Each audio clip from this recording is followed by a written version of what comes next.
Okay, I'm a data scientist, so my main concern is what do we do once we've got our sensor data into our nice central database. Sensor data is inherently noisy. It has gaps in the data. It is uneven time slots for the sensor data. How do we produce sensible assets for the business, sequences of events that make sense to the business, charts to allow the business to understand what's happening. Most of the examples I'm going to give today are about facilities management because it's a nice, simple application area. It's not the only thing that we do in Microshare, but it helps illustrate what I'm talking about quite well. Okay. A little bit more about sensors. They're low-volume devices, as you all know. But there are relationships between different sensor readings across a building, for example, and indeed different sorts of sensors. And that's a story that we as Microshare are interested in telling. So it's not just installing sensors, capturing the data from those sensors, and then feeding that back to you in a fairly simplistic manner. We want to be able to tell a story about what's happening in that building. And indeed go a stage further than that, which is what I'll talk about later. But the first thing you need to do with any sensor data is turn it into a form that can be used by humans visually, and by, in my case, well, AI algorithms. That I'll miss. The business journey for many customers is how do you make money out of your IoT investment? Well, the obvious thing to do is reduce costs. But that's a journey to zero. There's only so much cost reduction that anybody can do. Cost reduction, though, is probably the first motivator for what you're doing in the first place. There are soft benefits. In facilities management, especially, improving the experience of your employees, improving morale and other things, ultimately to increase productivity. There are also new opportunities with that data. There are patterns in data that can be shared with other buildings, other people in your organization, and perhaps with other businesses and external organizations. I'll talk a little bit about that even more because that's probably the most exciting part. What do we do with, how do we collect this data? Well, we collect data, we derive some values in situ in that data. We fill in some gaps, we decrypt the payload, that sort of thing. The most interesting information between different sensor readings is the sequence of events, the story that those readings tell you. And indeed that, for convenience, smoothed over an hour or other time span. An hour is normally good for this sort of application anyway, to produce nice assets for business and for your customer, and indeed for the customer to share with management, etc. There are models you can produce from those improved data assets that help you address some of the problems with those sensors, such as extrapolating and filling in gaps in the data, and especially with event data, correlating events between different sensors so you can tell a story across your building. That desk sensor has noticed a movement. There is then a movement going into the toilet. Maybe you can correlate those two.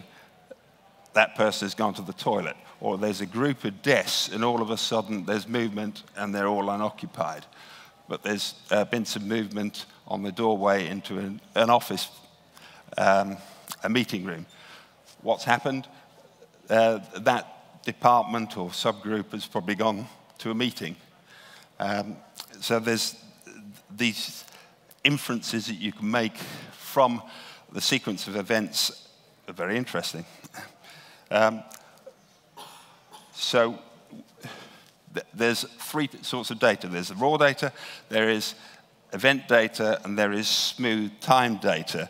The two latter forms can be shared and joined with other data. For example, we collect weather data and then correlate that with occupancy and toilet visits and entrance to buildings of our customers for facilities management purposes. So models of data serve multiple purposes. I won't go into this too much. This is a quick diagram. You're probably all familiar with these steps.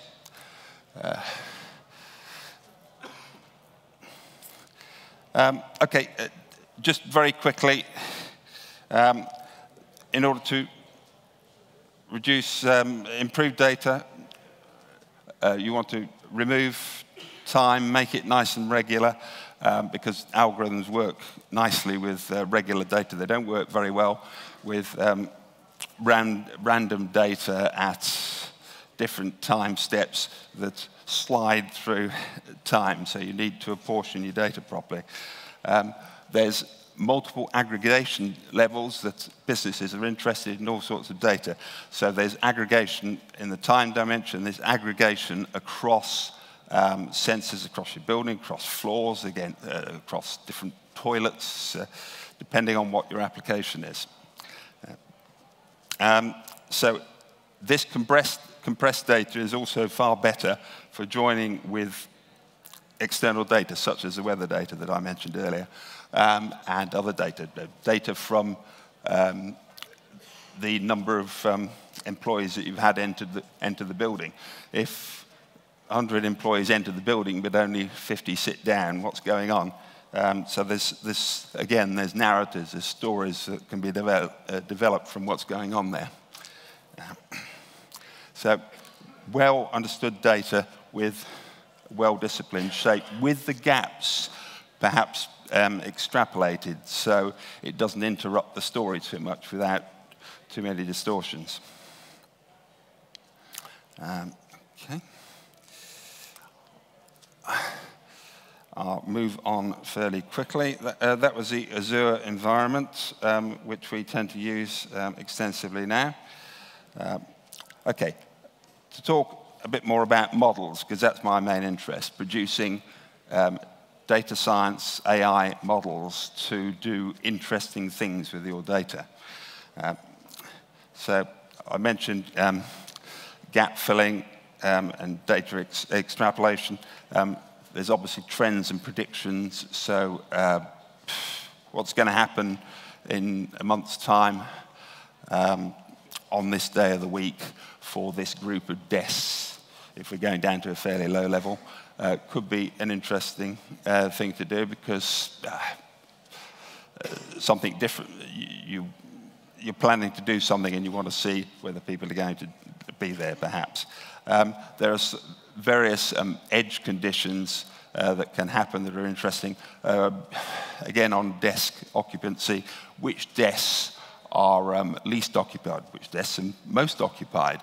How can I spread the usage of those desks? How many more people can I put into this building? Are the toilets being used or overused? Are they maintenance schedule correct, etc.? So there's all sorts. So again, there's a narrative to be told here. But there's a deeper understanding as well between the correlations between the same sort of data, the same sort of sensors, and different sensors. In toilets, for example, we measure how many people go in and out. There's also we have sensors for human feedback, which in the middle, to encourage people, there's a smiley face, good feedback, but there's also some buttons to say, the toilet's flooding, run out of toilet paper, that sort of thing. So that's useful feedback. Now, hopefully those sort of events should never happen if your predictive maintenance of the toilets is correct. So again, interesting combinations of data. Okay. This is a very simple model, and it's deliberately wrong. There is the black line is the trend. This is over the Christmas period, so there's an obvious anomaly in the data. So this model is not really up to standard, or it doesn't take into account what's happening over the Christmas period. So you have to be a little bit careful, and your modeling shouldn't be too naive. Okay. An important thing that we do as Microshare is, well, Microshare, the hint's in the name. We share data, any size really. That data needs to be access controlled so as they can be shared. It needs to have an audit for everything that happens to that data. There's a story in the data. It comes in, it is enhanced. We know that it's been enhanced and in which way. It is normalized. That's another audit trail item, etc. Showed to the customer, shared with another department. All of these, there's access control levels, and you want to know about all of these events. But where it gets more exciting is because there's commonality between a lot of businesses and common patterns.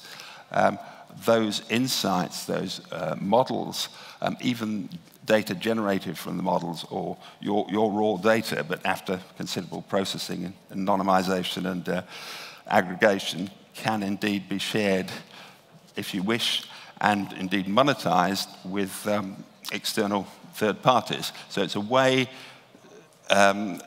for your organization not just to save money, not just to improve customer morale, employee morale, but to interact in a different way with your data and do something constructive with it. Share it on a mutual basis, given the access controls that are in place and the trust created, or indeed sell it to third parties. So there's a whole vista of possibilities that are opened up once you have the right constraints and the right models in place with data. There are other opportunities as well. One that's quite close to my heart is anomaly detection. What has happened that you didn't anticipate? Now, the Christmas period could be anticipated, but there are outages. A common problem that we have in facilities management is the sensors accidentally fall off the bottom of desks on a regular basis, quite often on the similar desks. So there's something going on there. Batteries only last a certain amount of time, so there's obvious things we can do, given that we have readings of the charge in batteries, so we can predict when devices need new batteries and this sort of thing. We've not been going long enough, fortunately, to see much of that. Okay. Very quickly, I've only got 3 minutes. There are a number of technologies we use, I won't go through it all, and a number of different models that we use. Often you can keep it quite simple. There's different sorts of data, so it's the relationships in the data that the most interesting. And the fact that this data is fit for purpose from a human point of view. That's the important point. Okay. So wrapping up, sensor data can be quite difficult to work with because it comes in, well, at random intervals and so on. The data can be smoothed, improved, and pulled out and augmented and given access control rights that may subsequently evolve and change a bit. It can be shared. It can drive business intelligence so that you know your own business better, but because the models are often generic, certainly in something like facilities management, those models can be shared with other people, so you can potentially derive value from the data, the models, and many other things. And I like to call that a data asset market. And that was a key purpose of Microshare going into business, to do exactly that, to allow people to share data. And IoT is our way of using and lots of data that should mean things to people in order to demonstrate the value of that data. Okay. Thank you. Chris Dipple, give him a warm applause. He had a tough job. But I saw lots of people making notes, taking pictures, getting ideas. Even I got some ideas with the combination. You talked a lot about toilets, which led to some ideas. I don't know. Because it's simple data. Yeah, I think so. Yeah, very inspiring. We don't have time for questions. What do you expect in 20 minutes? Nice coming back from not having slides. Yeah. I'm going to take this one from you and give him a last applause for his extra valiant effort. Thank you.